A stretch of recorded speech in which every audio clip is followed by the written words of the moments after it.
O crime compensa? O Ministério Público de São Paulo entra na justiça contra a decisão que soltou Christian Cravinhos.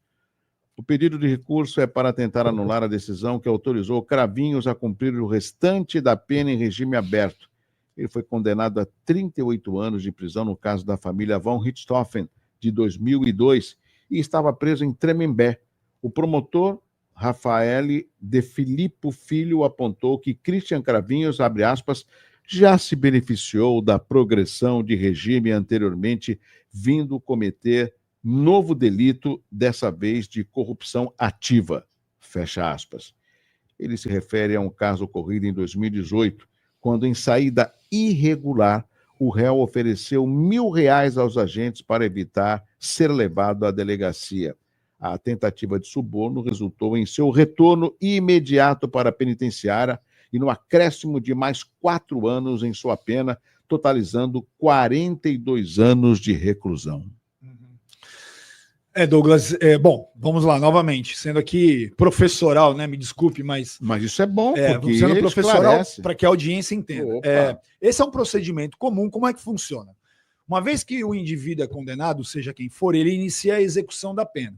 Se ele for condenado a um determinado regime, existem 3 regimes previstos no Brasil, o fechado, o semiaberto e o aberto. No caso aí, como o crime foi muito grave, ele iniciou o cumprimento de pena no regime fechado, né?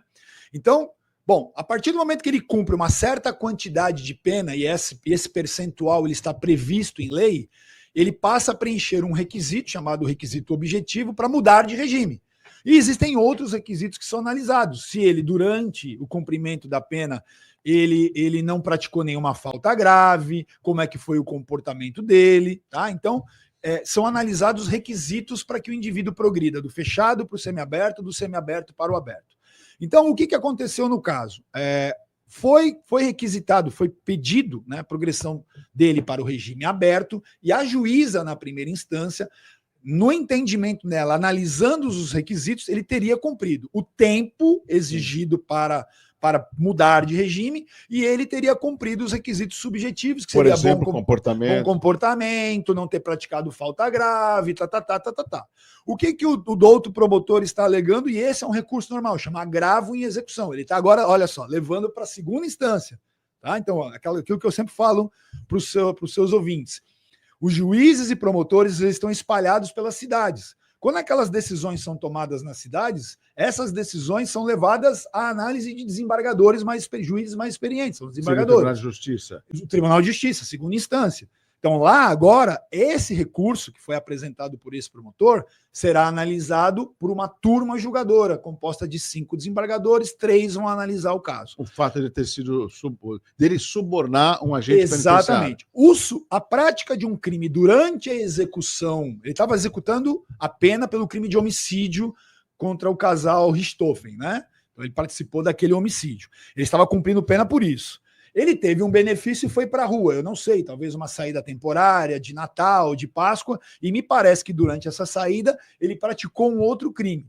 Só isso já era, segundo a lei de execução, ele perderia uma série de contagem de tempo, ele teria ali uma anotação desfavorável na ficha dele, e isso vai dificultando a progressão de regime dele. Então, o que o promotor está alegando? Olha, ele não tem bom comportamento. Talvez ele tenha cumprido o tempo, mas ele não tem bom comportamento porque quando deram uma chance para ele sair, numa saída, ele praticou uma outra infração penal. Então ele ainda não está apto a ser reintegrado à sociedade. É isso que a alegação provavelmente, eu estou aqui, né? Eu só ouvi a notícia, mas a nossa experiência de analisar esses casos, né? O promotor deve ter alegado. Tanto que ele não cumpriu o tempo, porque quando alguém, durante a execução de uma pena, pratica outro crime, ou uma infração qualquer ali dentro da execução, interrompe aquele prazo, recomeça a contagem com o restante da pena que falta.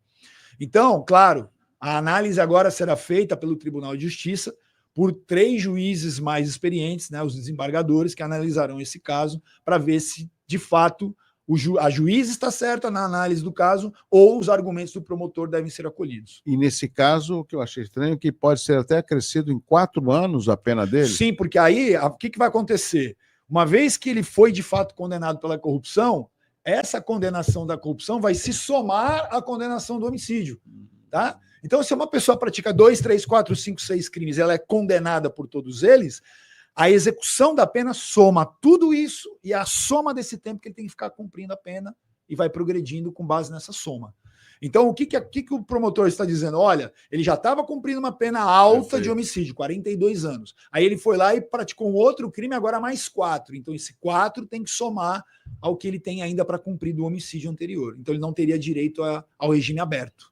Tá? Professor de Direito Alex Salim, eu estou adorando, porque muitas vezes a gente lê a notícia, pode até contrapor, não entender, mas quando tem uma análise de um professor, que é o caso do nosso convidado, a gente acaba entendendo um pouco mais da legislação, principalmente a criminal.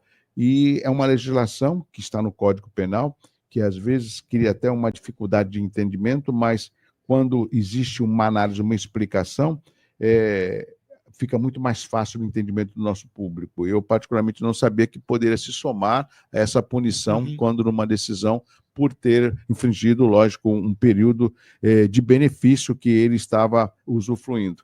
Vamos fazer o seguinte, o professor Alex Salim vai continuar aqui conversando com os amigos da CBN, nós vamos para o repórter CBN e voltamos na sequência. É rápido.